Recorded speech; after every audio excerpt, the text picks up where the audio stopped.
particular point in time, Jimma Abba Jifar are leading Sebeta by 1-0, a goal that was scored in a peaceful manner from a set piece by Surafera Awar. Well, we do remember that in the last match, Jimma Abba Jifar were leading at the same pitch against Hawassa, but again in the second half they did carambol. The big question now is, will they have the character to be able to sustain themselves in this game against Sebeta? To take us through this is Bernard Otieno Martin and Gilbert Mavisi Selewa as your analyst. Kalkidan gets onto the ball again. I think he must have gotten the instructions from his coach that he needs to put in a better work rate for the side. Needs to take advantage of the situations they're getting themselves into, other than waste the entire team with moves that have been wasting the balls as well. This one is a through balls. I think it's going to be offside. Kalkidan Zelalem himself is the one who gets himself into that good position. But I don't know if he took off too quickly or he was in that position initially, but we can only establish that from a replay to know exactly what happened there. But I'm sure he's gotten a little bit of a hiding at halftime that has made him want to be sharper up at the front. It would have been the quickest goal scored, and they would be chasing another quick goal, the Jimma Abba Jifar side, at resumption.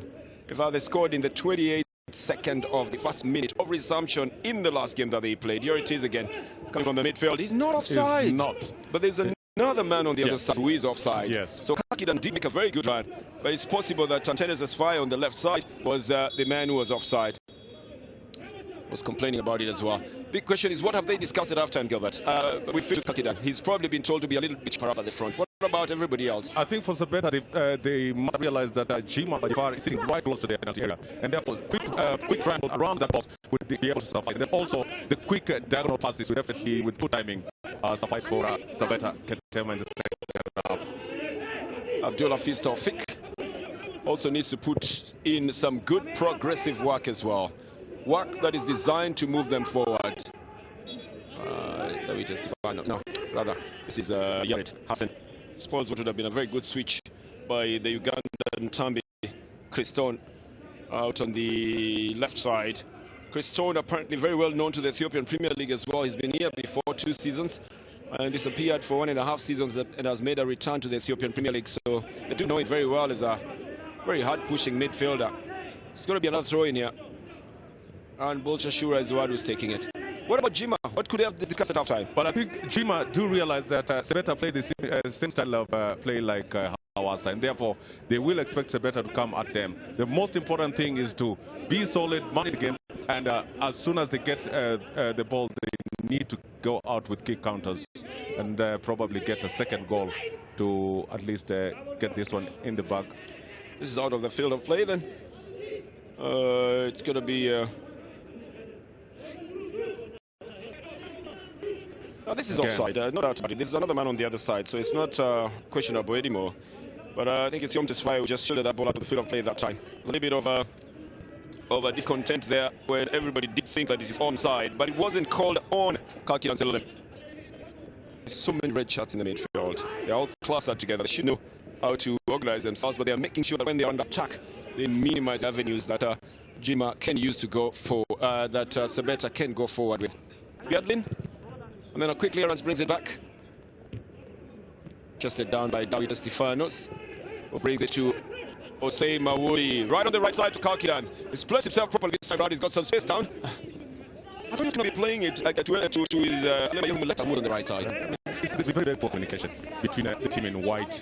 They're making inroads in the final third, but again, the passes that they're giving are very, very wanting. Quickly to Mawuli. It's going to be a corner. Has it been given out? Has it been given as a goal kick? It came from Mawuli. No, it came from I Mawuli. say it came from Amuzu. Oh, that's what I would say. Yes, it came from Amuzu. Not Mawuli. No, I say it came from Amuzu. There. Okay. That's so Mawuli's was the last match. So Amuzu appeals effectively. Mawuli also doesn't believe it like I did it. Well, the benefit of doubt will go to the referee, and I think that has been given as a goal kick as well. Mawuli did seem like he had touched it. Nice little touch by Dr. Stefanos. He doesn't like to work very hard. He works very smartly. This is back to Stefanos. Now finding space with Bolcha Shura, who's moved on the left side. Well, he intended for Kalkidan Zelalem. It doesn't get to him. It doesn't get to him, and I think this is where you need a creative midfielder. Bolcha is supposed to be creative. Yes, and he's not creating. the other creative midfielder is sitting on the bench. That should be Fuad Ferreira. Fuad Ferreira, yeah. Second or third time that he's sitting on the bench. I think he's got an injury or something like that, and that has had to put him on the bench. He doesn't play very many minutes. But for the other man, Bulcha, there's just something of an anticipation that is lacking in his game every time.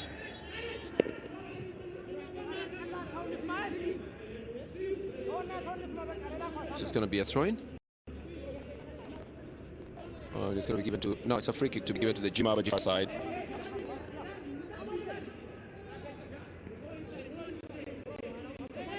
From the right side of the attack, they put in 5 big men in the box. Headed out by Biaklin, but again, he will have been fouled by the other big man there, Rahim Osumanu. And that becomes a free kick to the Sebeta side.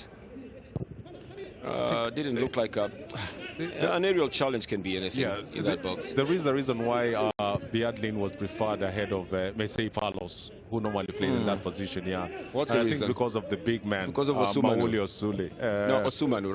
Rahim Osumanu, just to take care of him. Yeah, they knew that it's going to be quite a handful for Mesei Palos. He is proving to be a handful as soon as the ball gets to him. Osei Mawuli brings it down to Kalkidan Zelolem.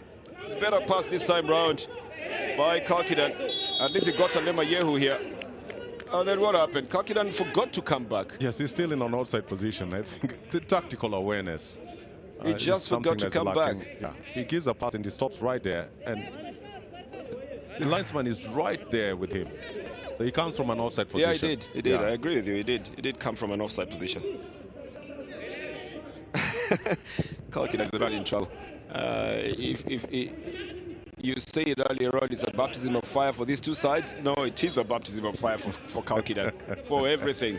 For just the tactical awareness, the physique, the technical prowess in the game, the offsides and everything else. And I think that's why Mebratu is on his feet now. He really knows that time is quickly moving past, and he needs to get his team up and running. It's going to be a throw-in. It's going to be for Elias Sataro.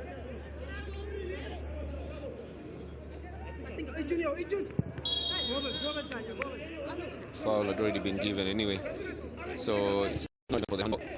It's going to be bounced back for the Sebeta side because the referee had a touch on that ball that would have likely caused Sebeta to lose possession.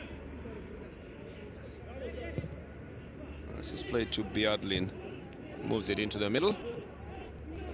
Chin on the left side.